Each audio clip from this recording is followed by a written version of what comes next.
the last video, we talked about Dr. Ken Leistner and how the 1980s gave birth to Hollywood muscle, but that was only half the story. The other half shows how the same bodybuilding boom completely changed women's fitness. So let's dive into part 2 of this story. In the 1980s, something new began to spread: the fear of getting bulky. Pictures of professional female bodybuilders were everywhere. And for many women, it created the wrong idea that lifting weights would make them huge, masculine, and unfeminine. People didn't realize that these athletes spent their whole lives trying to look that way, often with the help of steroids. This fear of getting bulk pushed millions of women away from effective, heavyweight training.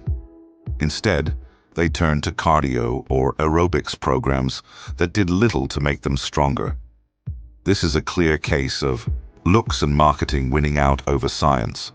The fitness industry quickly used this fear to its advantage. To sell weight training to women who were afraid, words like muscle and strength were replaced with softer words like toning and sculpting. Women were told they could get a slim, toned body without ever touching heavy weights. And they believed it.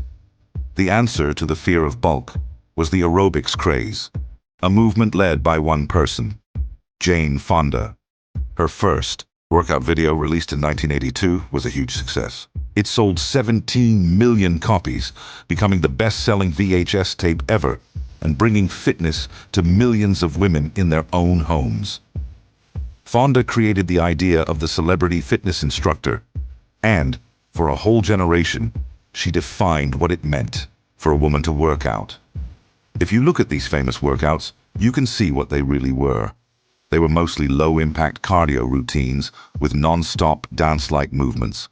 Any weights used were very light, and the main idea was to do many repetitions to feel the burn. The goal was to burn calories, not to build real strength or muscle. Women turned to pathetic high-rep programs that do nothing to improve their muscle tone or strength. While these workouts were good for getting people active, they could not deliver on the promise of toning. Real muscle tone comes from having enough muscle and low enough body fat to see it. The high-rep, low-weight style of aerobics doesn't provide the right signal to the body to build much muscle. Without building the muscle underneath, you can't get a toned look. The fitness industry, led by people like Fonda, sold women a solution that couldn't actually solve their problem. At the same time, it reinforced the myth that heavy lifting was something to be afraid of. This created a false choice for men and women. Men lifted heavy weights to get big and strong, while women did light aerobics to get toned and slim.